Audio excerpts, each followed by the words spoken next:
and multi-million-dollar setups and everything, hey man, you lucky you can keep your brain screwed on. Isn't that right? Tell the truth. But we did it. Why? Because we had a mission. The mission was black rebellion. It was black nationalism. Now, what was specific about all of this? The Black Panther headquarters, one of the headquarters, is right here on East 14th. We call it East 14th. Next door to it is Jerry Pawn Shop, and then right there is a alleyway, and then it's one of my main houses. The Black Panther Party is here, and we right there. I should have brought you some pictures. I had a security as people that went to Sacramento. Remember when Negroes went to Sacramento carrying guns to the state capitol? Half of them was part of our organization. So what we call it East Oakland Enterprises. That's an economic enterprise zone. That's what white folks call it now. What does an economic enterprise zone mean? That means now, it ain't too many big Negroes here in D.C. When I first got here, they were just sending Rayful Edmonds to the penitentiary. When they sent him to the penitentiary, everybody else, you know, that was the last of it. And I don't, all the old Negroes, y'all probably don't remember. You know, what was that Negro's name? Back in the 50s. Catfish, not Catfish Mayfield, but Catfish Turner. That too far back for y'all? I guess 53, 50. Catfish Turner, he was a big Negro. But anyway, we won't get into that. If you looked around the United States of America during the 60s, the one person that had that idea visibly was Martin Luther King. If you remember all the programs he had, he moved to Chicago in 1968. The goal was to establish black economy, because he had realized by that time that civil rights, if you don't have no money, if you can't educate yourself, if you don't control your community, it don't make no difference what they put on the books. You still a servant, right? Like they have on the books, you can't shoot Negroes down in the street, right, for nothing. Do they still shoot Negroes down the street anytime they get ready, right? How long that's been on the books? They can shoot you and I any day of the week they get ready. Right? They got voting rights on the thing, but then they have Negroes and Indians, like today on the news, well, Indians can't vote because they don't have an address. Well, on the reservation, everybody got a post box. So they can't let them so, but they got voting rights.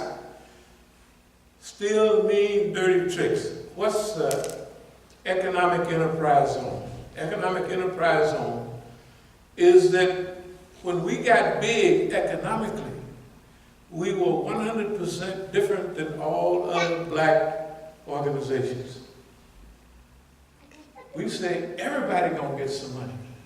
So if you call Oakland right now and you talk about the late 60s and the early 70s, they say, yeah man, everybody was getting big money.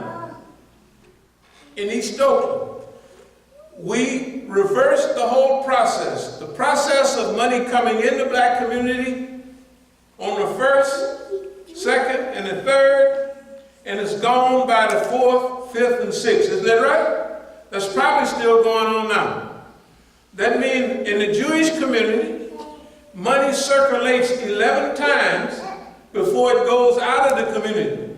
That means when you go wherever you work and get paid, you bring it back to your community. When your car gets fixed, you take it to your neighbor, right? When you need groceries, you go to a black grocery store, not to Shoppers and Safeways. You see what I mean? That's an economy where money, everybody gets a piece of all the money, and it builds up richness and wealth in the community. But they have a policy then and now, right, that they flood our community with drugs and crazy people, right, and all the money money comes in on the 1st and on the 15th, right? That's what it used to be. But by the 5th or the 6th, all that money is gone. Where does it go? It goes out of the community. Because everybody in the community are Koreans, Chinese, Arabs, everybody but me and you, isn't that right? So they take all of that money and they take it outside of the community. And they flood the community with drugs. Now I'm telling you from first-hand experience, the drugs in the community is controlled by the United States government. I'm telling you 100%. I know it personally. That's why we're having problems right now today. Because in Oakland, this is one of the heart of the rebellion in America. So this is where they run the experiment first, right there in Oakland. And we were the recipients of that. But when we changed and disguised and we was taking the money, here's the two things they hated, couldn't stand it. Number one, the political Negroes are getting aid and assistance from us. We're all in the same community. Number two, there's black businesses, people from 19 to 25 years old, owning their own businesses and able to support their family, buying houses and all that, based on black nationalism. What does that mean? It means you're black, you control your own community, control your own stores, shops, and businesses, and you control the crime. So when they filled our organization up with snitches and realized that our goal was to finish consolidating Oakland, working out of LA, moving up to Seattle, because that's the whole West Coast. Militarily, before you make a move east, you got to consolidate the West.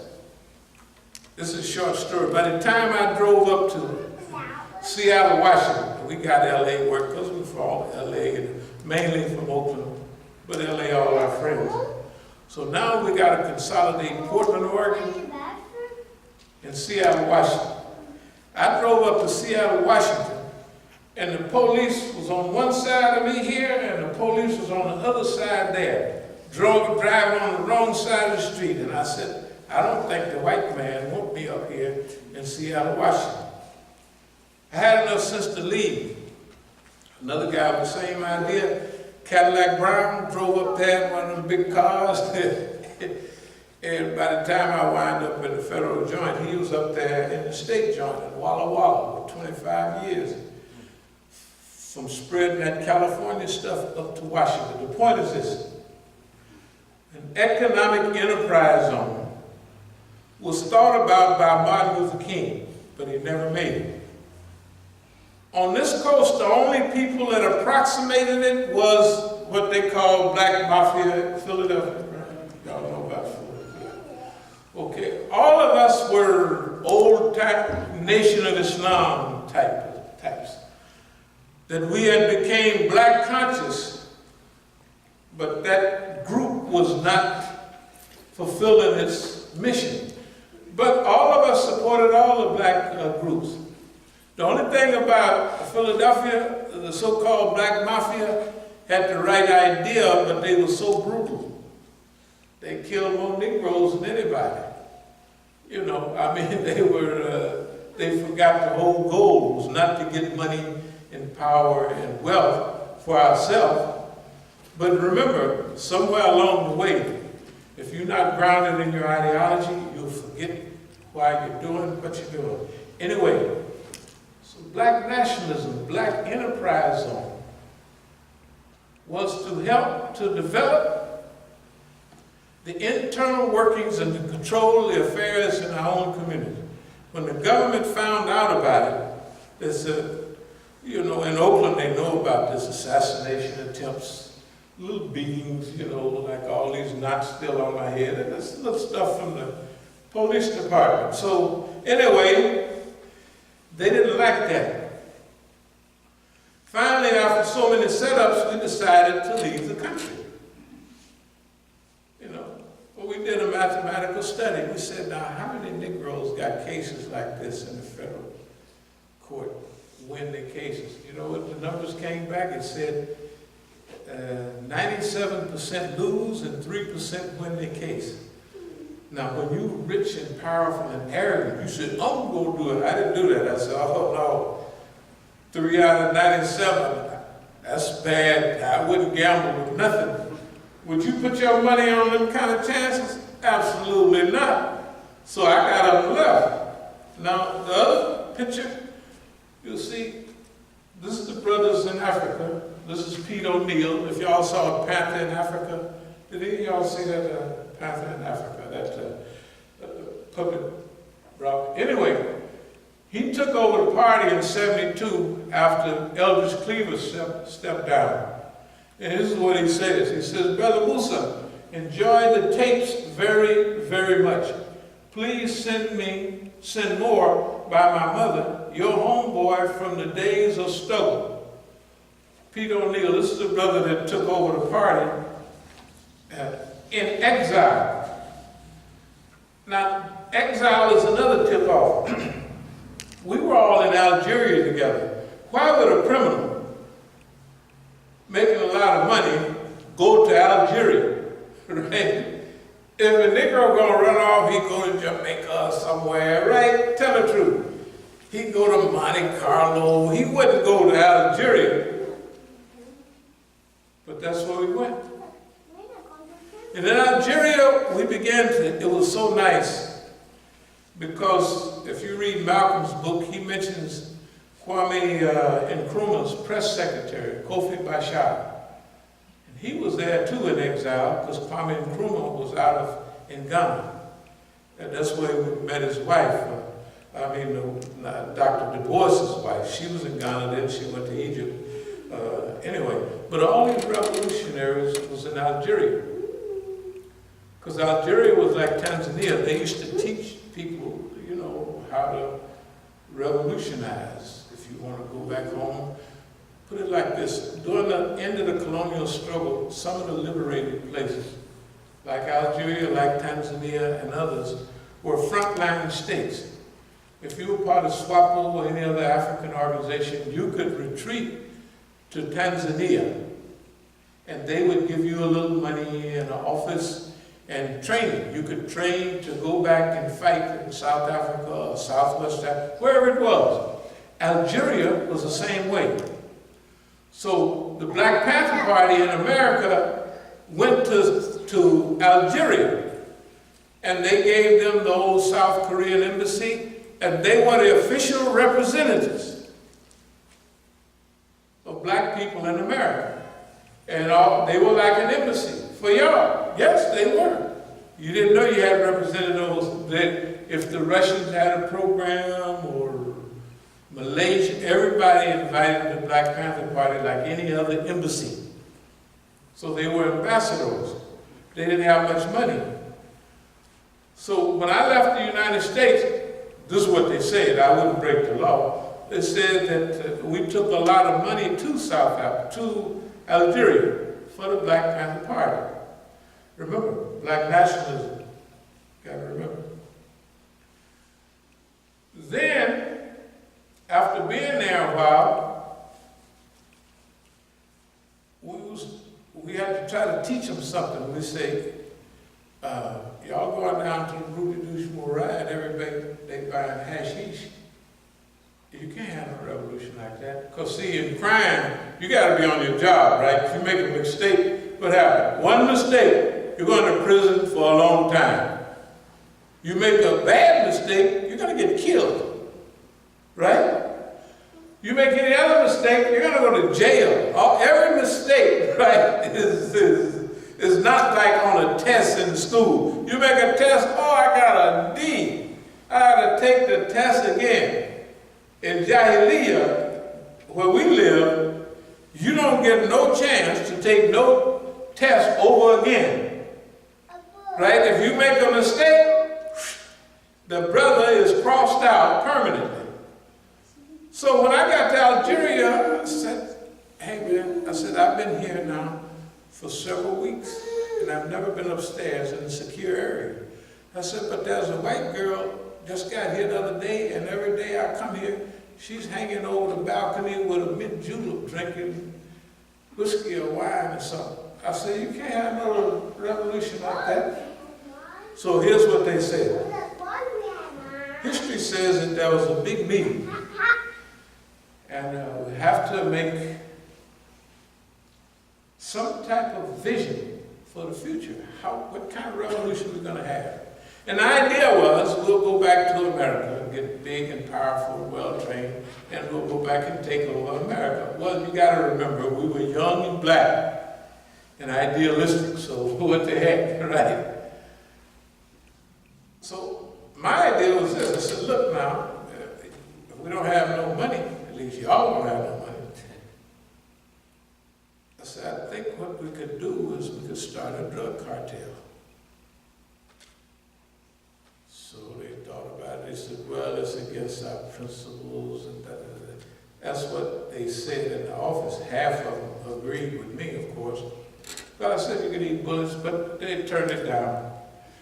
And I told them this. I didn't tell them this. Somebody said, I said, okay, forget it. I'm going to go and do it anyway. So we stayed in Black Africa a while, then went up to Europe, Scandinavia a while. Then we went to Peru, then Bolivia. Then from Bolivia to where? To Colombia. Why? Because in those days, Colombia was just becoming the start of the drug trade, the big drug trade. Before, cocaine used to come from Peru and Bolivia. That's where the Indians, them ladies with them hats on, derby hats, and chew the cocoa up in the mountains. Yeah, that's where that is. It's not Colombia, it's Bolivia. It's Peru. So I went down there, and then, long story short, we wound up in Colombia. And we started, of course, with black nationalism, first and only black international cocaine smuggling operation. It was successful. But now there's a problem. In the meantime, we're studying all the revolutionary dogma. And we didn't come to the thing of halal and haram, but we came to the thing of, well, you can't save 100 people and kill 1,000. You know, if you bring a lot of money in to help the black movement, that's fine. But the rest of the community is going to tumble in on top of them. You see what I mean? Now this is going on for a while, and finally, technically I decided to quit. But before I quit, we had built a very, very serious organization. And one of the reasons I quit for sure is because when I went back to Africa with a bucket load of money for the movement, I went to Algeria, guess what? Everybody was gone. So here I am holding some bags of money, and the rebellion then fizzled out. So I went over here where the brothers are. You can see these trees. These probably cashew trees. All of y'all from Africa know that cashews, they grow on a tree. A big bulb. Anyway, that's what it looks like. So we left money, but we stopped the cocaine smuggling because there was no other reason to do it. Because see, at a time, Allah will bless you to evolve. Here's what's going on. At the same time the movement is evolving, some of the people that survive are evolving too. Remember, civil rights, civil liberties, right? Black nationalism, black power, and BLA, Black Liberation Army, fighting underground to fight the government. And then, in the early 70s, the transition from all of that to where?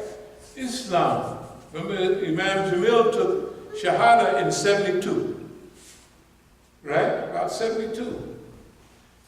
Other people in the movement had taken Shahada and moved to Islam.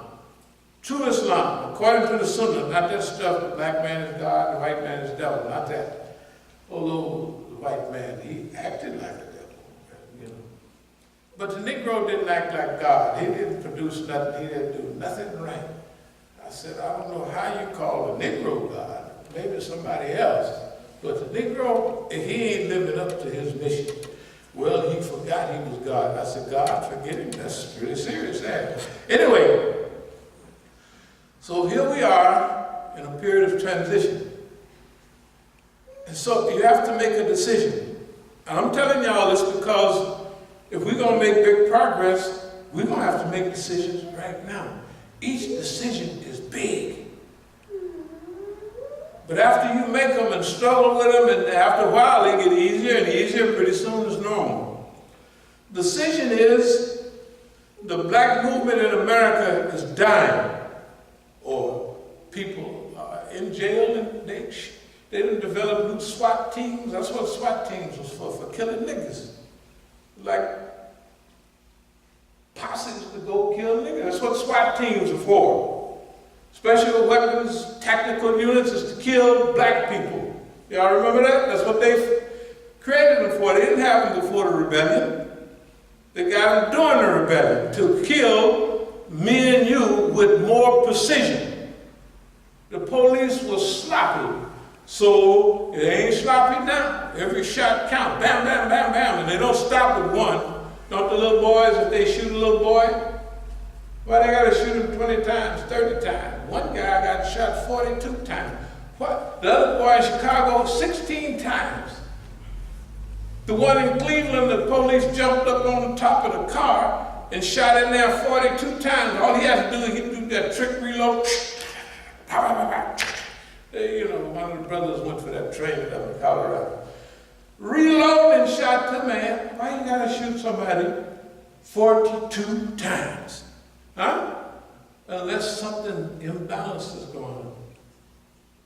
Now, I'm going to get to the transition, I'll speak up.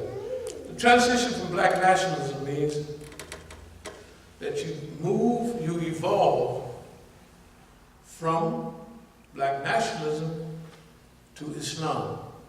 Then you learn about halal and haram, and all around the same time, you can't sell drugs, you can't do these things because it prevents you from doing that.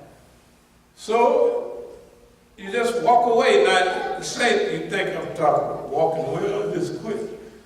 You're going to stop an operation that's running smooth as silk?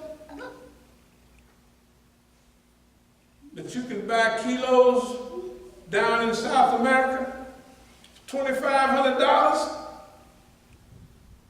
cut them one time, and sell them wholesale up here for $25,000, $35,000, $40,000. That's making $25,000. I don't even remember so much money you make. I mean, you spend $2,000 here. You pay somebody $1,000, but you're a good guy, so you pay them $5,000 to bring it up here. And let's say you only make $80,000 on $2,000, $3,000, $4,000 investment, and wholesale, not out there handling stuff. You just dropping them off. Hey man, you got 3 keys? Yeah, bam, here you go, just like that. And you say, well, see y'all later, goodbye, and you walk away. Whatever religion you done got hold to, it's got some power in it, because that ain't easy. It's easy now. Way back then, but it wasn't easy because you know, you ever been addicted to dope or addicted to women? Addicted to anything. One of the worst addictions in the world is money. Boy, that is, you want to get addicted? Well, you know how it is without money, right? Just imagine when you got so much money, you technically don't know what to do with it. That's nice. But anyway, here's another thing. Now, we're going to move to Islam. And you take with it some of the principles that you learn in Jahiliyyah, but they're Islamicized. One of the principles is independence. And do you know, nobody likes to see black people independent. Did you know that? Do you notice if we start a music company or anything, pretty soon somebody will buy it? Or they get mad. They get mad at Michael Jackson because he bought all the Beatles stuff and he controlled the music, big part of the music industry. So he just drops dead. Like everybody else big, to write all our big people that independent. Now in the Islamic movement, in the early years, all you heard in America was the black movement. Islam, and black people, and the black. And when immigrants came here, they were happy to find, oh, you a Muslim? Yes, I'm a Muslim. Do you know al-Faqih? Yeah, I know al-Faqih. You know Eid? You know something? Something? What's that? I knew you. Of course you know. Fasting? You fast? I said, it's Ramadan, I'm fasting. Are you fasting? This is a question. Are you fasting? Not am I fasting. You a Muslim? Yes. Your mother a Muslim? Your father Muslim? I said, no. Well, how you a Muslim? I said, don't worry about it. Remember those days? They just couldn't believe that they come here to America. Because the immigrants did not come here to establish no Islam, right? They came here for a job, for security, for everything else, to go to school, anything but Islam. But they got lucky. They came here, I'm talking about the late 60s, 70s, and by the 80s, Islam is beginning to take hold in America. And there's a beautiful cooperation between the immigrant community and the black community. Because the immigrant Muslim community feels so happy to find Muslims here in America, right? And then they have MSA and they have everybody, right? Everybody working so well together. And then something happened in the early 80s. We had a group of people, we'd hang out in the Masjid, and we were all brothers. Then the African Americans called them brothers, doctor brothers, by the 80s, because they was all brothers. We all staying in the Masjid at Tikal, right? But then the brothers got their degree and they doctor brothers. Now it's just a joke, Doc. You seen any of the doctor brothers? Yeah, there's a whole club. They don't come around as much because they now doctor brothers. Their organizations get bigger. The little houses that they used to use for Masjid are not little houses anymore. They're beginning to build Masjid from the ground up. They're buying bowling alleys like the churches. They're buying warehouses and turning them into Masjid. And by the 90s and the early 2000s, Islam is a big deal. The only thing is, starting in the early 80s, they hired all the Negroes and put them on the circuit. Do y'all remember that? All the Negroes running around, talking, building up the immigrant community. And the black community began to crumble and fall apart. Like it is now, right? What happened to the unity? What happened to the discipline? What happened to the organization in the black community and Islam? In the black community, everybody respected Muslims. I don't know how they feel now. They don't bother us, but Muslims now don't have the same reputation that they had then. Everybody knew, no matter which kind of Muslim you was, you stood for something, and you stood for their hope in their future. They could be drinking wine and everything, but they know, you come to give me some dawah, go ahead while I put this away. Remember, sometimes brothers would put their bottle when they see the Muslim coming. Hey man, what you got, Johnny boy? What you got there? Oh, ain't nothing. What you doing? You come down to do a little dawah today? Yes. So time got closer to now. In the black community, Islam began to falter Masjid began to close. The great leaders that had great potential adopted the U.S. position. All the brothers going in and out of prisons and everything. Prison used to turn people out to be Muslims, and they would come out to help the movement. They cracked down on the Muslims so hard in the prison that that movement does not exist.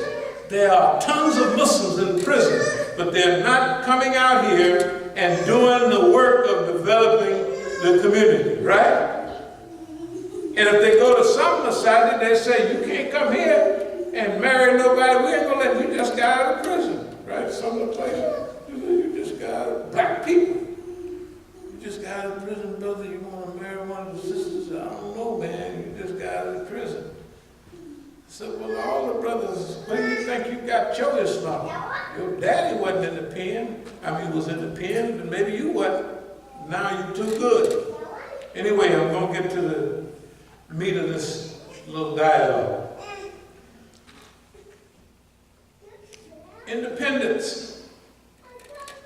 Nobody likes black people to be independent. And they will do everything that they can. If it's not true, how can the police come into our masjid in Oakland and arrest me 3 or 4 times at gunpoint? Last year this time they had, you know, when you see the little red dot on you, you open the door and there's the SWAT team out in front of the masjid and you got the deed to the property in your hand. They can do that if they put all the Muslims to sleep. There's people in here, we've been down in care, what, 4 times? With loudspeakers, 4 or 5 times. Care, don't you care? We're making a joke, but we're just trying to make the point that if you're the #1 civil rights organization in America, right? And if people sneeze and put something, or they need their hijab fall off, you're ready to take the people to court.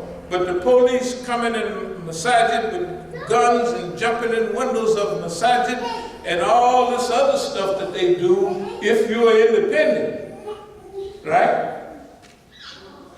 But none of the dependent Muslims have anything to say about it, right? None of them, immigrant nor indigenous. Now we're going to get to why. Dear believers, if you're ever going to be anything, you have to make serious decisions and you have to stick by them. If you have to go by yourself, get on. Because on the day of judgment, ain't nobody going to be there but you.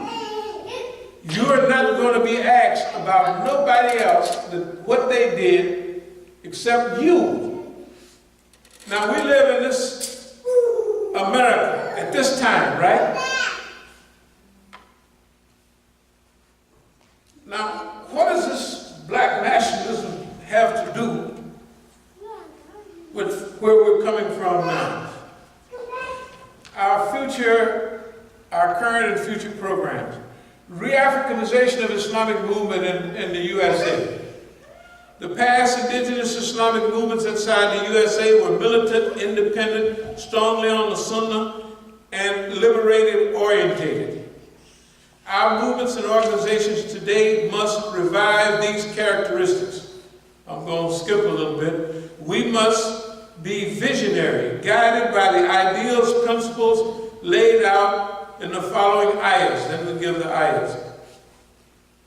But what's our pillar? What do we stand on? #1, the Quran. #2, the Sunnah. #3, history. Well, history, because the Quran says, travel in the earth, see what was the end of those before you. Right? And #4, our own experience. We have lived here in America. And if you've just been watching, you still gonna learn the system.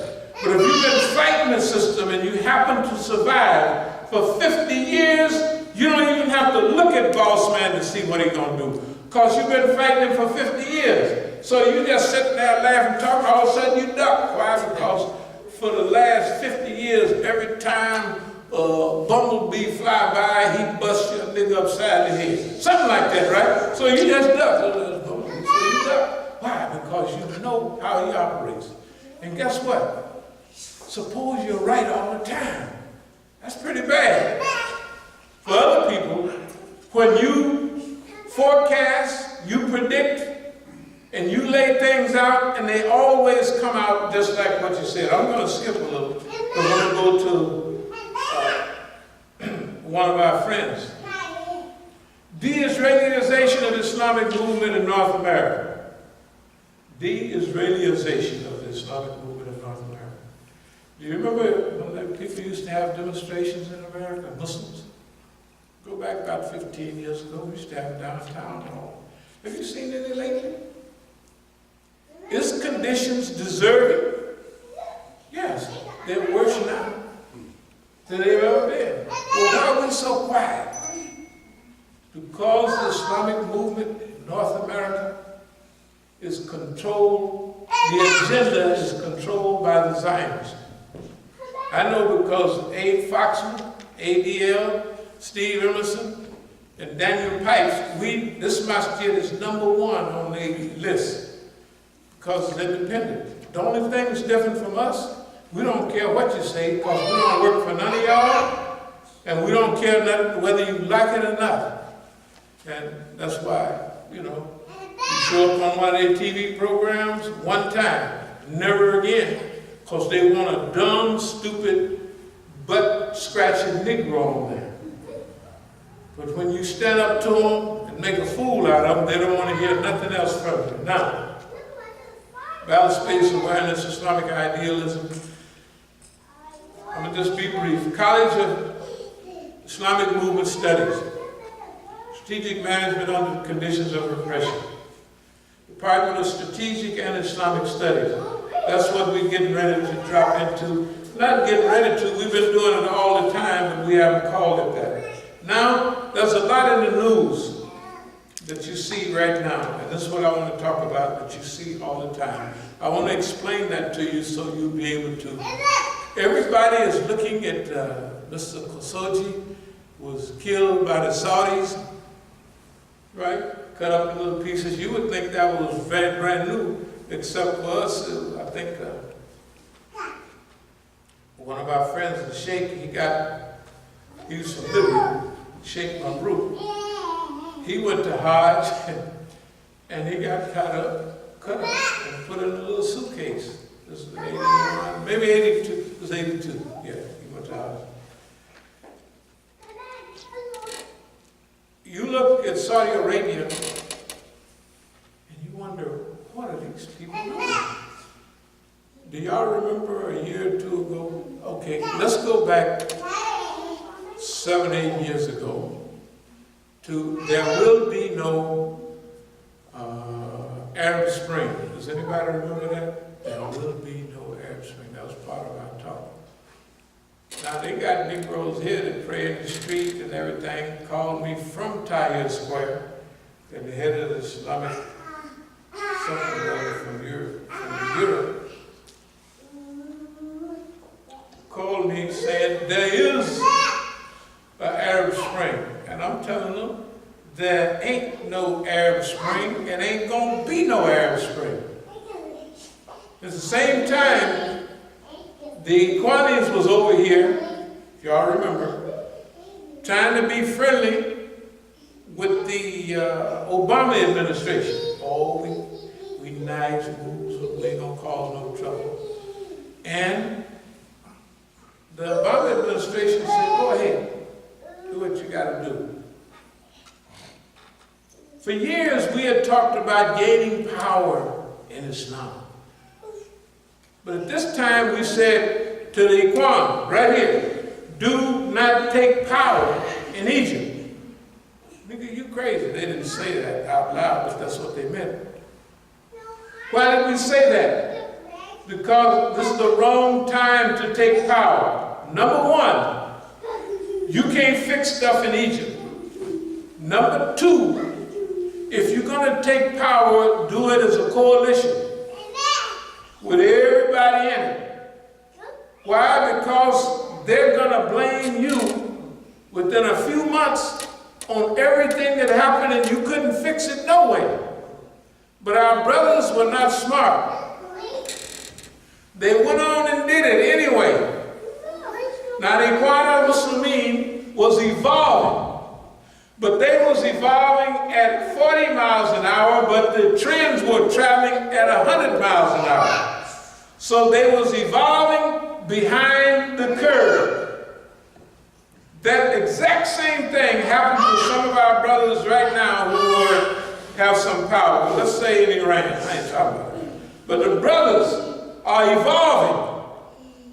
But they are evolving at 40 miles an hour, and the world's trends is moving at 100 miles an hour. And they don't want to listen to their friends. Because a lot of our brothers, they're not bad. The best diplomats in the world is from Iran right now. And I don't care what nobody thinks. You look at history. Do y'all remember about 8 or 9 years ago I told you that Iran has a jinx on America? Does anybody remember that? Okay, good. But Iranians don't know it, and the Americans don't know it. They don't know what it is. Every time they try to do something, Iran, go all the way back to Tabas. Y'all don't know about Tabas. Tabas is part of Iran. All them helicopters was going to come over and rescue the so-called spies or hostages, and they started crashing into each other. Did nobody do nothing to them. They just start crashing into each other, right? The war, Saddam Hussein was their homeboy. We can't get them this way. We have Saddam go get the Iranians. 1 million people dead. They attacked Iran when they didn't have nothing. You talk about this guy, Khashoggi, whatever his name is. Does anybody remember his brother, Adnan Khashoggi? What was he? The big weapons dealer that's selling weapons to Iran in 1980, 81, and 82. Because he's part of the Saudis. The Saudis is supporting Saddam and want to keep him fighting, and they selling them weapons too. These people are dirty. But right now, they made a pretty good little nuclear gadget with the West. Of course, we told them, actually, we told the brother, I'm talking about as far up as you can go in administration. Here and there. Now, the white man do not like us at all when it comes to international politics. You know why? Because he listens to everything, and it all come out like we tell him. And he gets madder and madder and madder. And our brothers are not listening either. They're starting to listen a little bit now. Our brothers are not listening well enough. What do we mean? In the movement, remember, وَتَعْصِمُوا بِحَبْلِ اللَّهِ جَمِيعًا, hold on all together by the rope of Allah. All together. Not as Sunnis, Wahhabis, or nobody. Not as Shias or anything, but hold on all together by the rope. Islam. So all groups, all movements, the first thing is Islam. Right? Come to power, the first thing is Islam. Number 2 is basically the Muslims. Right? In general. Whatever is good for Islam, that's what we do. First, whatever is good for the Muslims is next. And for Iran, it would be whatever is good for, called Imams or al-Bayt. That's fine. It's number 3. Then way down the line, number 4 is what's good for your organization. Your organization. Or your ministry. When I gave this talk in Iran, that's the first thing I told them. They must have thought it was pretty good. They put it on the paper somewhere. I don't even know if I brought it. But y'all saw that article I used to have down there. It's a beautiful article on al-Faqih.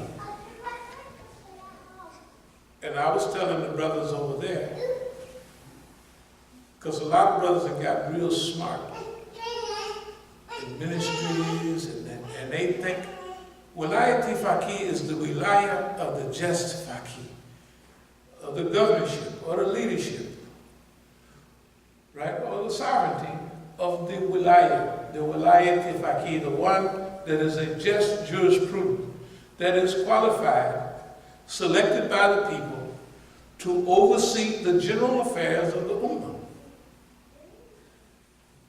Now, Iran has Wilayat al-Faqih, and a lot of people are complaining.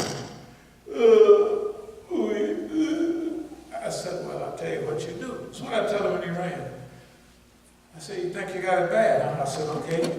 If you think your house is so bad, look at the rest of the houses in your neighborhood. That's what I tell them. I said, look at Afghanistan. You got it so bad, that's your neighbor. Look at Iraq, that's your neighbor. Look at Pakistan. Oh, we do look good. I say, yeah, you got the most stablest country in the world. You've made the most economic progress. Well, economy is a bad move. If you put economy number one, and the West has some control over your economy, you have to have a resistance economy. That's what the Wilayah says. Some of our ministers and smart ass, our economy is so bad. Well, your economy is the best in the region, with all the fitna of the white man trying to finish you off, right? You're doing better than everybody. 3 and 4 times as good as everybody. And then all your enemies, look here. Saddam started a war in September 1980, but after they was finished with it, what they do? They set him up, and then they have Gulf War, and Saddam becomes what? The butcher of Baghdad. Boy, the white man is so dirty. That's why them Negroes that trust the cracker is a fool. Yes, he is. You're a damn fool. That's all I can say. Excuse my language here. But if you trust the European, he's not the devil.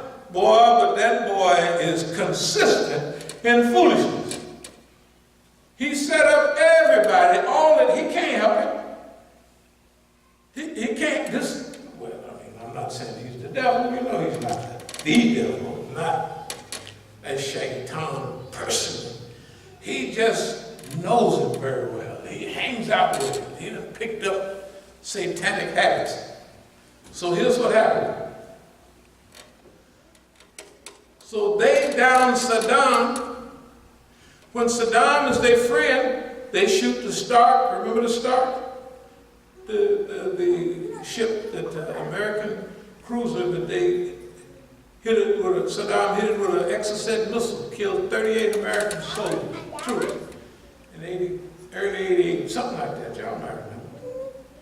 So if you're his friend, you can do anything. They didn't say nothing to him.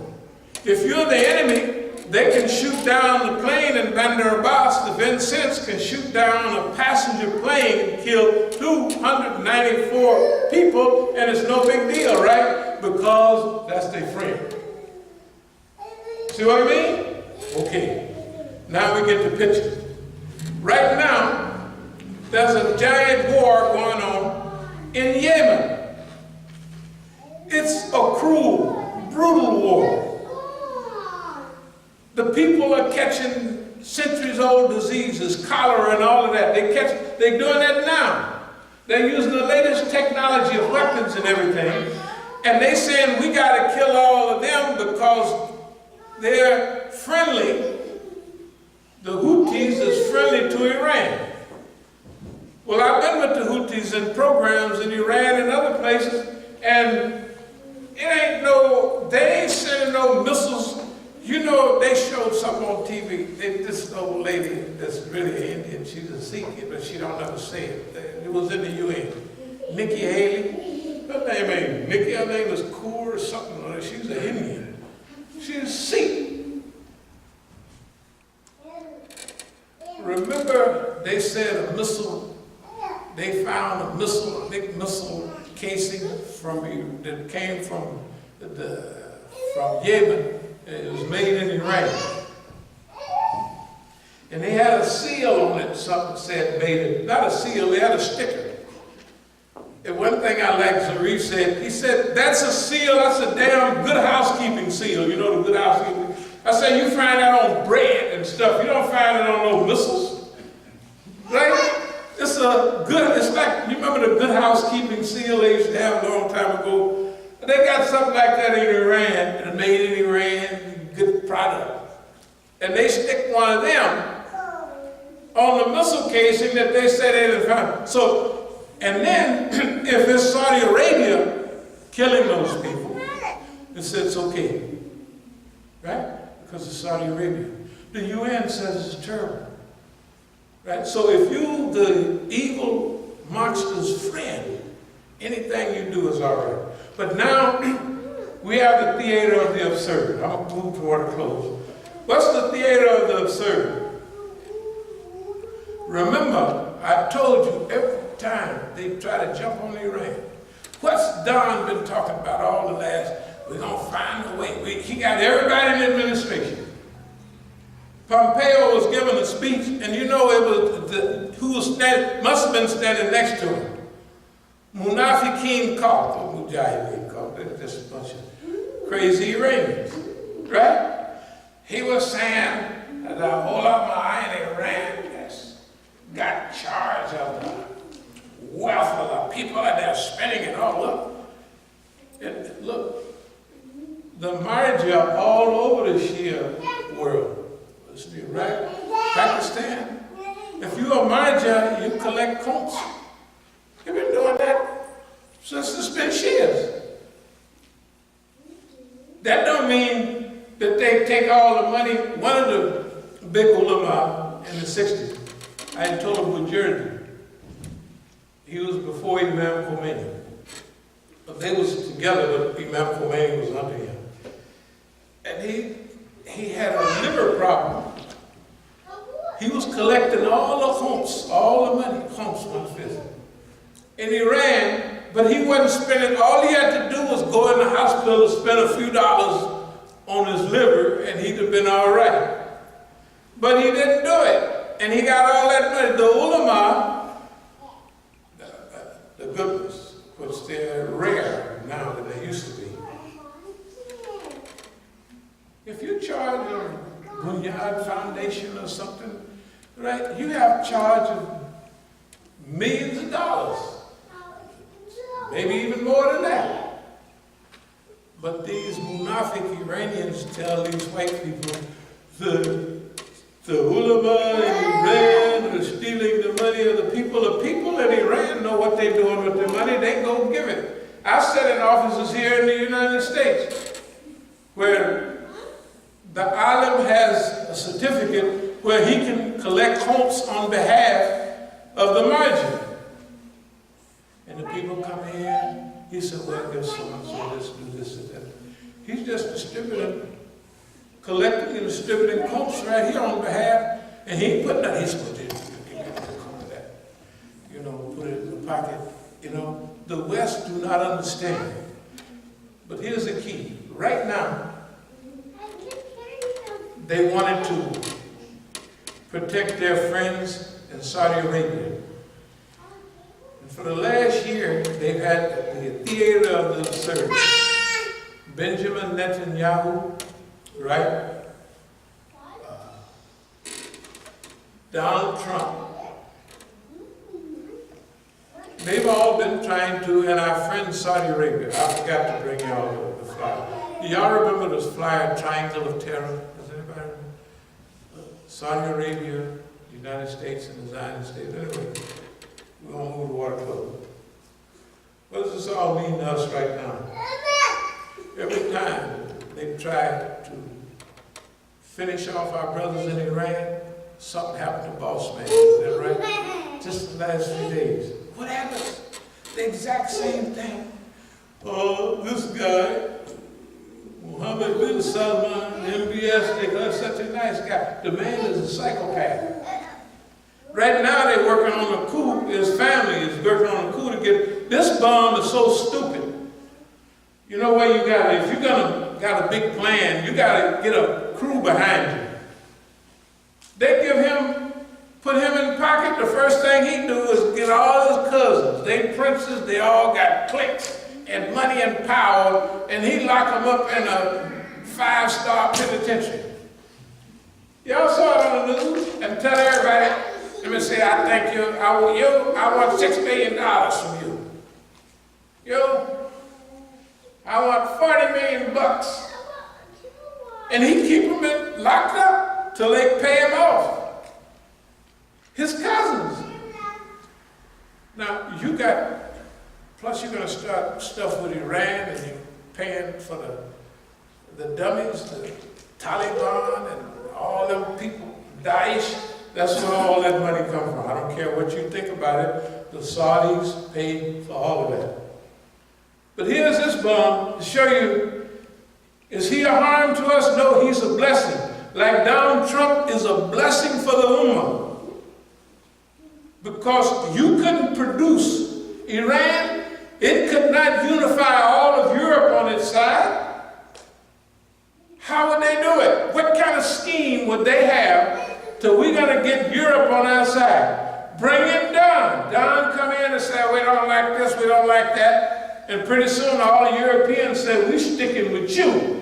If you would have said 10 years ago, all of Europe is going to be with you, Iran, they would have said, we're going to lock this guy up. If you ever come back to Iran again, we'll put you in heaven prison. That's what they'd have told him. If I would have told him, man, in 10 years from now, everybody going to be all of Europe, don't worry about it. Europe going to love you, and they're going to hook up a scheme to help you get around the U.S. They would have locked me up. I don't know where the crazy house in Iran is, but that's where they would put me. Going over there all the time. Right? They would have locked me up in the crazy house. At least have in prison in the psycho ward. I know they got a psycho ward up there. Because I used to run by the big, Azadi, the Evan prison is right there, right? So I run by the penitentiary every day. Get a little exercise. They would have locked me up for being crazy. Today, all of Europe, the European Union, is supporting the Islamic Republic against the U.S. A fool? Now y'all remember we said in the talk, maybe a month ago, we said, now they're going up to the UN in a couple of days, and they're going to make a fool out of themselves. What did Don do? Walked in, and has the UN ever laughed at a president of the United States? They just started laughing at that fool. And then he chaired the Security Council meeting. And they had it on C-SPAN. And he's saying, we hate Iran, we don't want to. And everybody else came up. And they said, we support Iran. Everybody talked against the U.S. That is Yadullah. That's the hand of Allah. It's not smart politics like the brothers can't claim we got smart, man, we smart. They're doing pretty good, but that's the hand of Allah over there. You know where it comes from? It comes from the martyrs who gave their lives during the Jum'ah, during the war. Right? Jang, Taparuz. We're going to fight until victory. And they fought it to a stalemate. Poison gas. Nobody said that. They're killing Iranians. $50 billion from Saudi Arabia, $33 billion from Kuwait. Egyptian pilots, Jordanian regulars, Sudanese mercenaries, T-72 tanks from the Soviet Union, from Russia, right? West Germany, or Germany, and Europe, England, I guess, are aiding Saddam in his project for poison gas. And when they use it, they took people from Iran all over the world, Scandinavia, to show. They said, that's poison gas. The UN didn't say nothing. You know the worst thing they said? Somebody's using poison gas. But when you're that white man's friend, you can slaughter and murder anybody and get away with it. But if you're on the good side, you have to be able to stand isolation, cut off, right? You have to be able to stand it. Now, that's what I'm talking about independence. And this struggle, I'm telling you, because some people be wondering, can you do it? Yes, that's what we've proved in the United States for the last 35, 40 years. That you could stand in front of these white folks, and I don't mean physically white. You can stand in front of this system, and you can make fun of this cracker, call his number, and he answers every time, and you can make fun of it. This is the worst thing for him. Right? Half of it, y'all done heard it. The forecast, the predictions, they have been corrected. Why? Because in this movement that we're in transition now. Remember what I was saying? It's true for us, it's true for everybody. There's Islam that has to come number one. And the Muslims have to come next. Then after the Muslims, it come those policies, the historical realities, based on the first two. For us, it's Quran, two, Sunnah, then after the Sunnah is history, and then what we always say here, our own experience. Our experience tells us that the boss man is on the way out. The boss man is broke. The boss man is finished. Humpty Dumpty sat on the wall. Humpty Dumpty had a great fall. All the king's horses and all the king's men couldn't put boss man back together again, right? This man is broke. He's broker than anybody in the third world ever thought of. He's in such trillions of dollars of debt that he can't get out of it. A few years ago, the U.S. was borrowing for every dollar it spent, it was borrowing 35 cents then. I think it's 45 now, I'm not sure. But suppose you live in every dollar you spend, you got to borrow 35 cents. And when you pay off, you can't pay off the principal. You're only paying, the U.S. only pays the interest. So they get broker and broker and broker. They're getting worse and worse and worse. Now, this is where you and I come in. Remember, choose your own future. Write your own future, because in the Quran it says you're going to get your own book.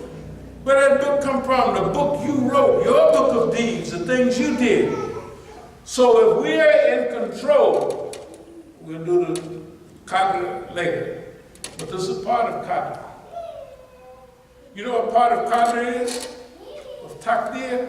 It says whatever hit you was meant to hit you, and whatever miss you was meant to miss you.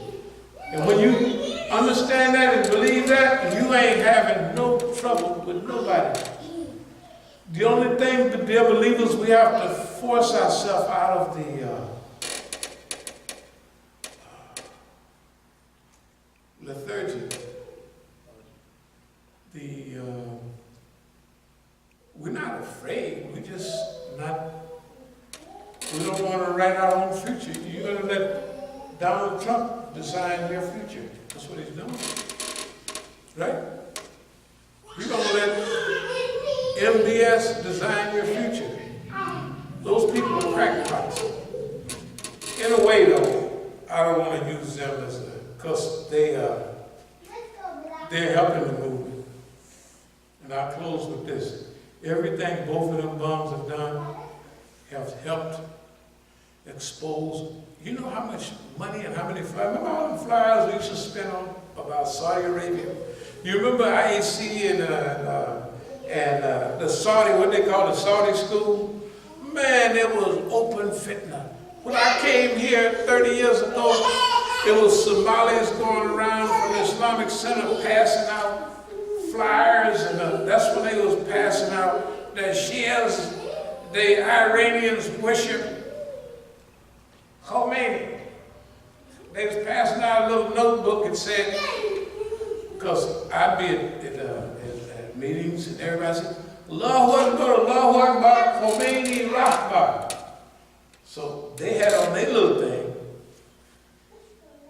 that the Iranians worship Khomeini. They say, Allahu Akbar, Khomeini Akbar, not Rahbar. Rahbar is Jewish.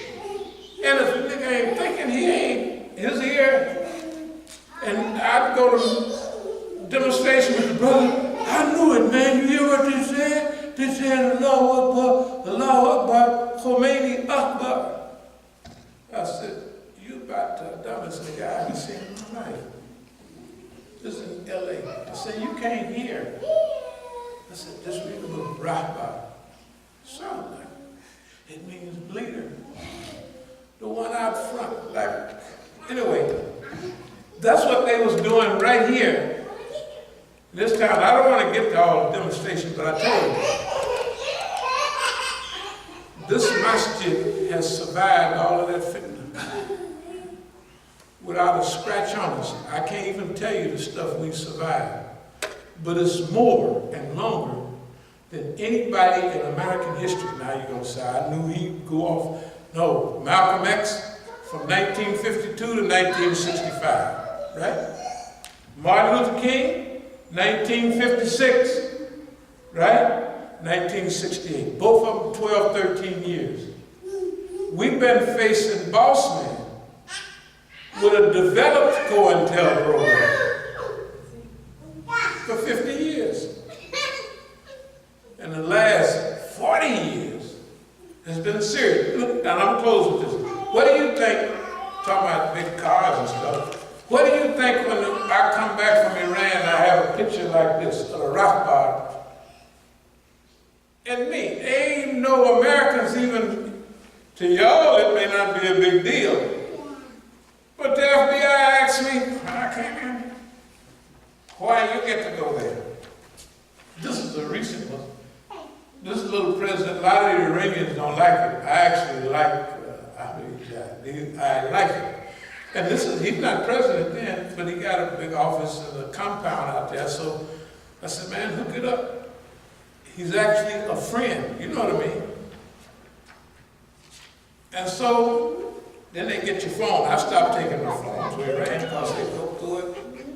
Then, here's another picture, that's at the UN. And then, they homeboy, not their homeboy, but Rouhani. You know how mean the U.S. is? How dirty they are? Zarif and Rouhani put their whole careers on the line to get a thing with the U.S., right?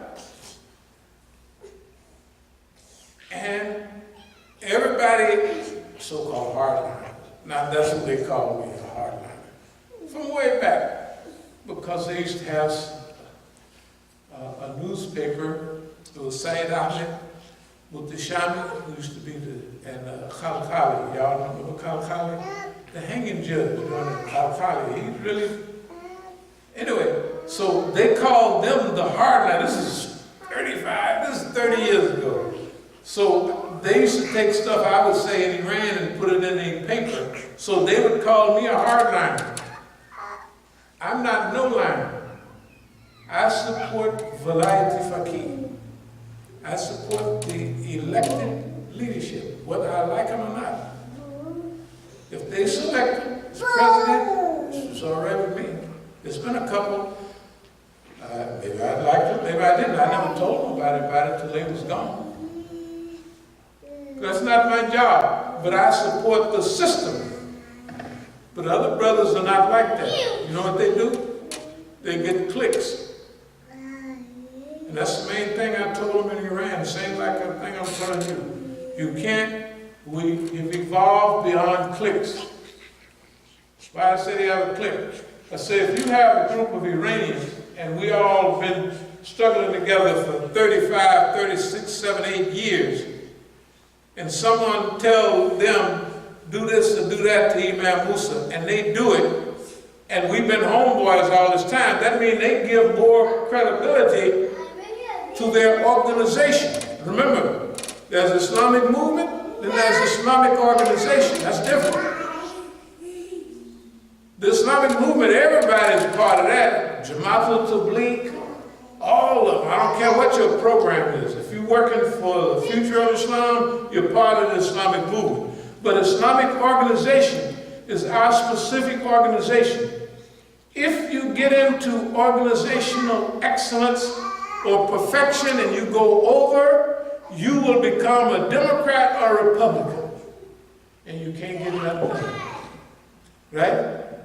They both supposed to follow the Constitution, right? But they're cutting each other's throat. If we do that, that's why Imam Khomeini did away with political parties. And his homeboy was the head of the combatant ulama, but he got rid of it because of parties. A lot of brothers have come back with parties and another name. We can't afford that. Right here, and I'm going to really close this time. Dear believers, a lot of the Islamic ball is rolling our way. When that's going on, you have to perfect your akhlaq, your ethics. This is what I tell my friends from overseas. I say, if everybody is going your way and coming in voluntarily, you have to improve your ethics. Why? Because when people, if they misguided, they'll do it. They'll say, for the sake of the ummah, my behind. You're just kissing the white man's behind. So, and if I tell the white man, and he come into me with his FBI and say, you got to stay away from those rain, I tell you, get out of this masjid, don't you never come back. I said, if he come and tell you, you stay away from the Negro, you tell him, get out of here, don't ever come back. They don't do that. They don't do it. So that's what we're teaching them. It's like we try to teach Ikhwan, we have to teach all our brothers, because we're here. People do not respect the Negro that's been fighting. He's sharper than everybody. Gangsters are sharper than standard people. You can get a PhD, but if you fail on a test, you go and take it again. But our tests in the street, do you get a second chance? No. Can you go back and take it over again? Pull a bullet out of your behind, right? Pull the knots off your head and say, let me go back and take that test again. So you have to be sharp. You have to have a certain built-in intuition. That's what Jahiliyyah or any fight produces. When you fight all the time, you better than the guy sitting there. Who's going to get smarter? Now I'll close. The guy that's sitting on the bench observing the game or the one that's in there playing? The guy sitting on the bench may get all the statistics, but the one that's in the game is going to get sharper and sharper. The longer he plays, the sharper he going to get. Isn't that right? The one that's observing is going to pick up the language of the game, but he ain't going to know how to do it. And I'll close with this. The greatest honor is to be a Muslim. And to stand up in front of this old boss man with not a scratch, not mean and hateful, and none of the things he tried to do, right? And everybody know that you can do it. And I will close with this. Y'all remember how to punk the FBI? Remember that program? That's over 10 years ago. So what do we say? If they don't kill us and put us in jail, we showing everybody how to punk the FBI. And the FBI ain't nothing but punks. And you go down to the FBI building and pass out the flyer at the FBI building, how to punk the FBI. And tell them our program will be delivered in the style of Moms Mabley, Pigmeat Markham, and Richard Pryor, right? The white man didn't know it, but all the Negroes start laughing when they see the flyer. And here we are, same way with everybody here. In the global Islamic movement, we got a part to play here. Let's play our part. We ain't gonna let nobody snatch nothing from us and then run around and act a fool. Oh Allah, we seek thy refuge from anxiety and grief. We seek thy refuge from lack of strength and laziness. We seek thy refuge from cowardice, the arguments. Seek thy refuge from being on guard by death and repression of men. O Allah, suffices for what is lawful, keep from us what is prohibited. With thy grace, make us free from want of other besides. Ameen. We come into Salah.